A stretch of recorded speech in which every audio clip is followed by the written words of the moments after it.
Year-old survivor who saw the worst of the carnage and wanted to share her story to help other children. Now, we've been talking to the family of 11-year-old Mia Cirio, who was wounded in the 4th grade classroom.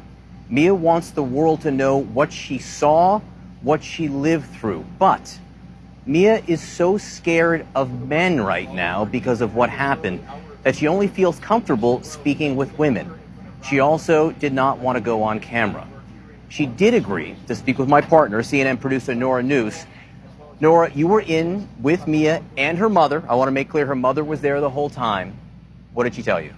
So 11-year-old Mia Cirio was in that 4th grade classroom that we've heard so much about with Miss Garcia and Miss Mireles. She said they were watching Lilo and Stitch because it was the end of the school year, they'd finished their lessons, and she said one of her teachers got an email that there was a shooter in the building and went to the door and he was right there. And they made eye contact. The shooter made eye contact with the teacher. With the teacher, and then he shot out the window in the door. And then Mia says it just happened all so fast. He backed the teacher into the classroom. And he made eye contact with the teacher again, looked her right in the eye and said, "Good night," and then shot her and killed her. He said good night before he shot her. Good night. And then it happened pretty fast after that as well. He started open firing in the classroom. He hit the other teacher, a lot of Mia's friends. At that point, Mia was hit by fragments of the bullets. You could even see them yesterday. I mean, on her back, on her shoulders, the back of her head. The shooter then, she says, went into the adjoining classroom. Yeah, so he went through this door to the adjoining classroom, and at that point, Mia could hear screams. She heard a lot more gunfire. And then she said she heard music. She thinks it was the gunman that put it on. He started blasting sad music. And I asked her, like, what was that? Like, what kind of music? What do you mean by that? And she just said, it sounded like "I want people to die" music. She said she heard music. She said it sounded like "I want people to die" music. What did Mia do then? So she had a friend next to her that she was pretty sure was already dead and was laying on the ground bleeding out. And she put her hands in her friend's blood and then smeared it, she said, all over her body. She wanted to look like she was dead. She was scared that the gunman was going to come back through that adjoining door back into the classroom, and she wanted to be able to play dead. She also told you that she called 911.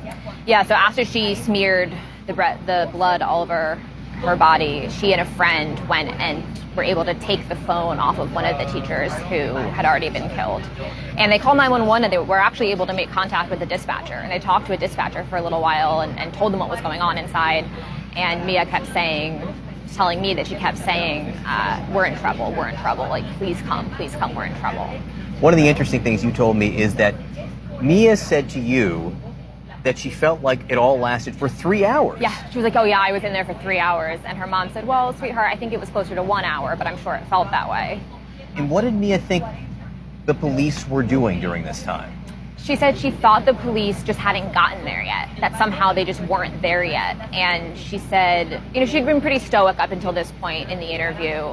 And this was actually when she started getting emotional and started crying. She said, I heard the grown-ups later say the police were outside and that they weren't coming in.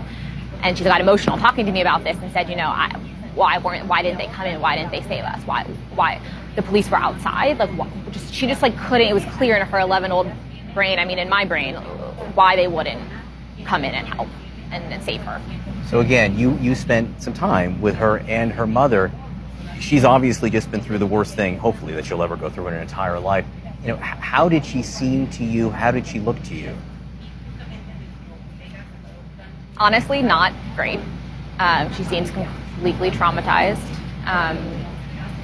Physically, she's mostly okay. She has these bullet fragments all over the back of her shoulders and her back and the back of her head. She said overnight a lot of her hair fell out in just kind of big clumps from where the bullet fragments had hit. So she's bummed about that. But just completely traumatized. And her parents are trying to get her some kind of therapy help. They'll probably have to drive her to San Antonio for that. And so they're actually starting a GoFundMe page to pay specifically for that therapy cost. She said she keeps seeing but the bodies on the ground. And so that therapy is going to be really important. So that GoFundMe is on the screen. I mean, she's been through so much. She saw her teacher killed before her eyes. She saw her friends killed before her eyes. I simply can't imagine. And then one other thing you told me that just gives us a sense of her state of mind right now. You have an alarm on your cell phone. Your alarm went off accidentally on your cell phone while you were talking to her. What happened? I felt so bad. I mean, it just was an accident, and she clearly was kind of triggered by that. And her mom said, that's been happening a lot. They were at a car wash yesterday and went to vacuum out the car, and it completely set her off. She's not sleeping right now. She's, the whole interview, she brought a blanket with her, and the whole interview she just was like covering herself in this blanket, and it was hot, but it felt like she just was trying to keep herself covered. And just to be clear, one last time, she really wanted to talk. I mean, she didn't want to talk to a man, but she wanted to get her story out there. Why? She kept saying that she wants to try to prevent this from this happening to other kids, that she thought that if she talked to someone, if she did an interview, that maybe people would realize what it was really like to be in a school shooting, and that maybe something would change and other kids wouldn't get hurt. And I kept saying, you don't have to do this. You don't have to do this interview. Like, this is up, you're in charge. This is your decision. But she kept saying, no, I really want to do this.